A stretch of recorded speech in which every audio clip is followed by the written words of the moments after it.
So you probably have noticed that I've been recording some very, I don't know, it depends on the person who perceives it.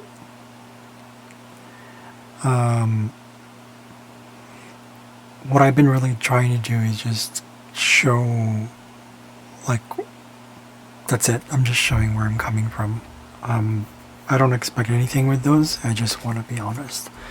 Because I've always felt that my own honesty has, I feel like it's not only misunderstood, it's, I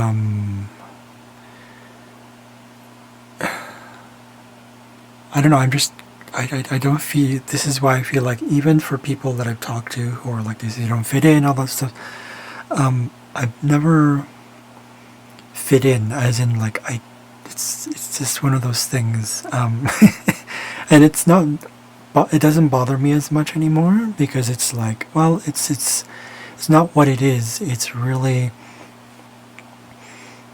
the shadow work that I've done has helped me to embrace that part of myself.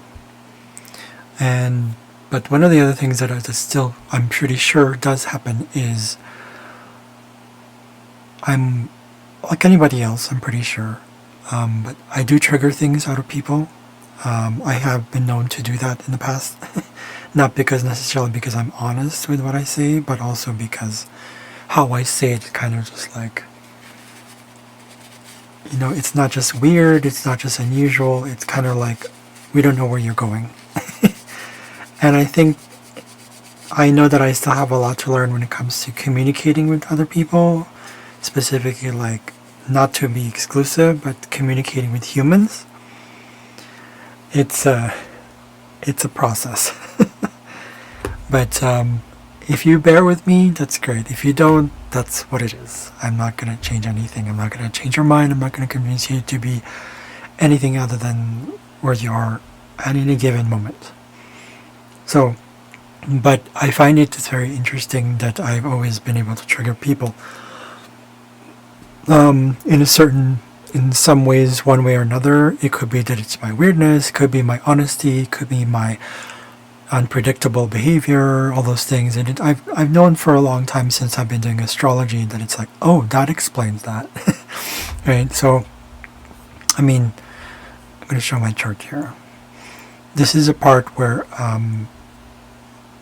I actually, so I've asked myself even the questions like, why am I showing my chart? Why show this to people? Why is this important? Well, maybe it's going to help you, maybe it's not going to help you. I don't know what it is. I like astrology. So one of the things that I want to show you here, though, is if you look at this one, I don't know if you could see it, my 11th house, which is like community, which is like in general, like society in general as well, friends, groups that I belong in, a lot of Orion fixed stars there. And apparently, this is something I'm still new at, Orion fixed stars signify that you apparently can trigger people's shadow, because it's very like, it's very on, I don't know how to describe it. I guess it's not on point, it's very, I don't know, I guess it's aggressive.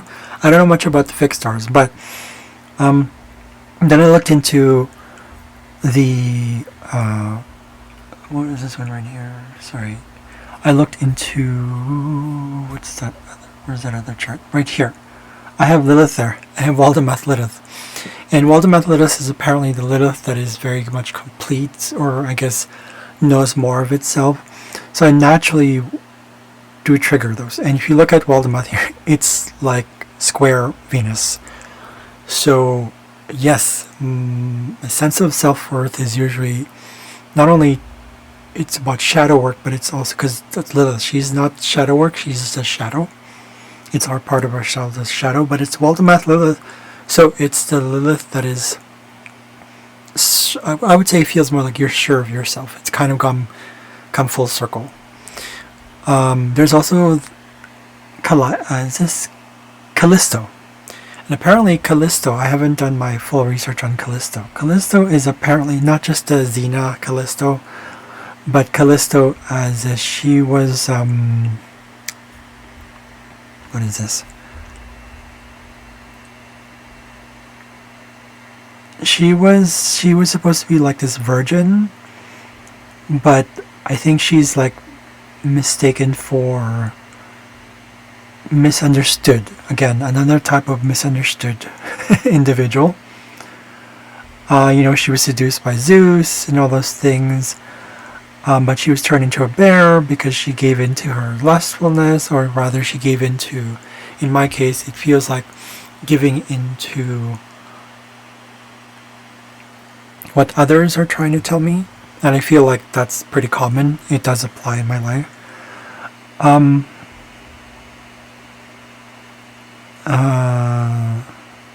It says here that Jupiter started giving her non-virginal kisses, non-virginal, and the Callisto realized there was something wrong. She fought him off, and he overpowered her. So in a way that also ties in with this need for collective approval. That's why you see, makes sense now. I don't know, I'm not going to go deep into Callisto here, but it does make sense. Right? I have this T-square here with Neptune, Venus, and Callisto, and also Lilith, Waldemoth Lilith. But Callisto here is not knowing, because it's in retrograde, not knowing, or feel like it's uncertain in terms of trying to belong. I feel like Callisto has something to do with belonging. So I'm not sure yet, but it feels like that right now. And that makes sense, because I never figured out that it's like, oh, why do I need this validation thing? It's not that I don't need, but I feel like I've usually gotten into the wrong type of crowd, wanting validation from people, and now it's more like, no, I need to honor my what's important to me. Right? So even at work, when it comes to money stuff, because 11th house is your job, the money you get from your boss, or your workplace, your employer. Okay, so that in itself, it feels like there's a sort of a pull. There's also, I'm just showing to you like some of the things that get triggered not only from like how people get triggered by what I do, but what triggers me about what other people do and where I'm at. So I also have here Arachne and Anubis. Arachne is in retrograde, and because it's like this, I have this sort of like knowledge and experience, especially when I was at university. This is 9th house stuff. It makes sense because I've been accused many times that it's like, oh, you're such a show off, all those things. That's Arachne. She was like, Athena turned her into a spider because she lost. Athena's like was a sore loser in this case, but I was like, well, Arachne was better than you. Get over it. But that's not the right thing to do. But I mean, that's the thing about Arachne, right? It's like being better than. But I don't think Arachne meant to do that. Arachne was just being proud of her skills. It's the gift from all that stuff is Arachne is a part of us that knows what we're doing, where we know the connections, just like Athena does. So there's a shadow effect there, right? So there's a shadow thing that, Artemis was, and actually it's opposite of Artemis itself right here. 22 degrees, Arachne retrograde, opposite of Artemis. Artemis is, sorry, not Artemis, that's Athena, sorry, my bad. Pallas Athena is also there, by the way, in my 10th house, but that's beside the point. I also have Anubis there, which is like processing loss and grief. In this case, processing my loss and grief of my role, my knowledge, and my experience and my philosophies that go towards my career and reputation and, social collective validation is also tied in with the 10th house. So ego as well is there. So I continuously learn through that, and So instead of just being like unhealthy ego-ish, I learned to embrace that it's like, yeah, because I also have hubris there. You don't see it, but hubris is right there actually. And it's, can you see that? Oh, hubris is right somewhere there between Pluto and Sun. So hubris is, hubris is same thing. I do feel that quite often. And because I'm pretty proud of what I want to say, proud of my accomplishments, proud of these things. And I do trigger people that way. But I'm also very serious about what I do, and I'm very Antigone's here. Antigone is about moral values or something like that. Let me go back into my notes. I believe.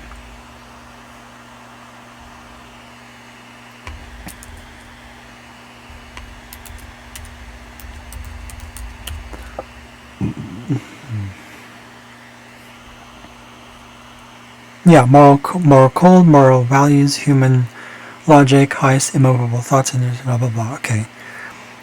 So basically, like knowing your own ethical, moral self, like what's right for you. For me, it's 21 degrees. It's literally in perfect conjunction, not absolute perfect conjunction, but perfect conjunction with Pluto. So that also conjuncts Sun and also Imam Kweli. So my role in the family, I've always been like that. I've always kind of like, no, that's not what I want. I know what's right for myself. I don't want to do that. When the pandemic came, I was like all about, like, I was wearing masks all the time. I was like, they were spraying everything because I knew that it's better to be 100 million fucking % safe than not. And I emphasize that. And I do swear in my videos, and I know you noticed that, but I'm not going to dump myself down because some people are offended. And it's not for me to offend you, it's for me to be real with myself.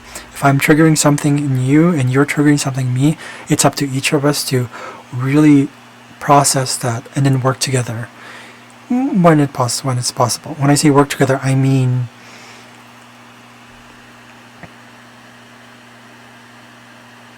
be honest with the fact that it's not just jumping right into like, oh, we're whole, we're all connected, but it's like it's part of the whole shadow work thing. I'm using terminologies today, but that's not what matters. So at least for me, that's not what matters. Another one here that kind of triggers everything is that because of this Nessus and Ceres thing in the 12th house, I actually have dreams of being abused. I have dreams of limitations, not being able to complete anything, feeling lost. That's very Ceres. It's very much in my dreams as well. And there's another asteroid there that I didn't include. But yeah. So there's another chart here. I'll just show. Here we go. So I have Orcus right there in my... And I didn't really notice this until like maybe last year or this year. This year. Orcus is right there. Conjunct Ate and Lucifer. That's like hard ass, like havoc creating, intense sort of like whoosh, crazy. Like I create a cloud of chaos without knowing it, or rather I do know it. But when I say not knowing it, because it's it's tied to these planets right here. Look at this. Damascene, Bacchus, Mercury, Lilith, Ganymede, Uranus, Achilles. Even though it is a kind of a weakness, it's kind of, there's a projection thing that happens. There's also exaggeration. There's a sort of overindulgence to over-communicate sometimes. And I'm very stubborn about it with the Lilith, the asteroid Lilith. Here is the first step of apparently the first stages of Lilith being rebellious and so like, fuck you, I don't want that. I'm not going to be your slave wife kind of thing. Ganymede is also here, which is being the subservient sort of like, he was the cupbearer of Zeus, right? But Ganymede represents service and people being people's toy. That's kind of how I want to put it. It's like your boy toy, right? And It is true that that's one of the pains that I have to struggle with, but I'm just like, I've been learning to kind of like, not anymore. You know, bit by bit, year, you know, month by month, year by year, wherever, right? It's just like, no. And I stand my ground because it's like I realized I was like, oh, I have Desdemona. I have Desdemona pure in a perfect conjunction with my North Node. First it was Vesta, I realized, okay, cool, so like really standing your ground. And then there's Osiris, which is like the whole transformation process of like losing people. Betrayal is also part of that. Being dismantled. It could also be related to actual, you know, replacement of parts and coming apart and all those things. But I don't know when that'll happen. I never know. But you know, we all die. So, not to be doom and gloomy, but that's what it is. If that's what it is, it's what it is. I have to learn to process that myself. So anyway, so that's the whole point. Being really living, and plus it's in Leo, so it's like, okay. And working with that. I also have Moira. I forgot to mention Narcissus here. Narcissus gets a bad rep when it comes to, you know, it's like, oh, it's narcissism. But look up Teal Swan stuff. Look at the stuff she talks about when it comes to the people we put, you know, leave behind, the people, the collective shadow, you know, the leftovers of society, like criminals and all those things. That's Desdemona. I realized that. She's like the scapegoat. Narcissus has no aspect to any of these planets right here, but Narcissus actually, I didn't put it here, is opposite to my Sisyphus. I used to work so hard at trying to be just myself that and then I kind of suppressed my, you know, narcissistic self, meaning the part of myself that knows what I want, the confidence, you know, pride in yourself, and just being happy with what you accomplish and being in the moment. That's the gift of narcissism, right? There's that shadow of it. But we want to refuse, we want to reject these negative parts of ourselves because it's not, Trust me, it doesn't work.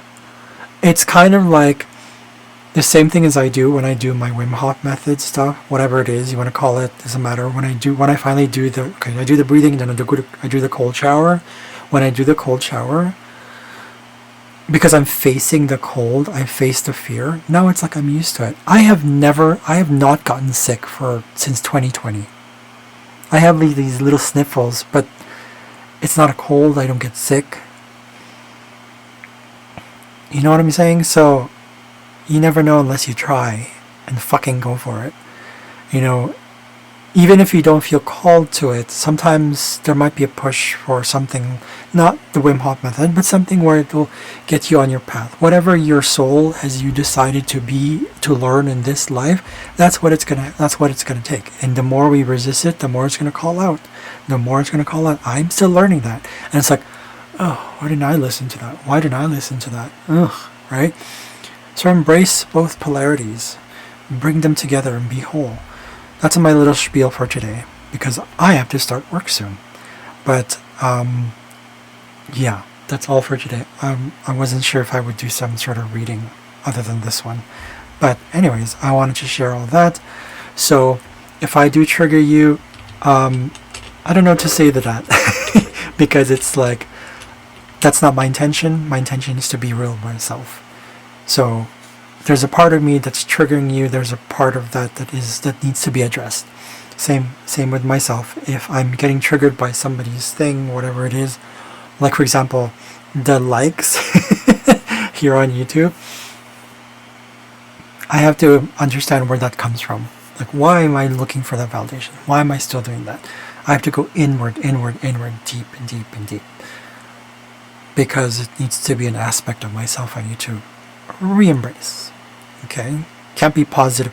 You can't have the light without the dark. You don't know what light is if you don't have dark. You've heard this many, many, many times, but I think that in terms of like what we get on the internet, what we get these, we're just going to the classroom. We're not living it. So I think it's time to live it. That's the whole point. Get triggered. Get trigger fuckity, whatever it is. That's what I say sometimes. It's trigger fuckity. Go ahead and do that. But process it. Take responsibility for your own growth and your own spirituality and your own wholeness. Forget the terms, forget the words. That's not what's important. Important is the work. So, thanks for listening again. I'll see you guys later.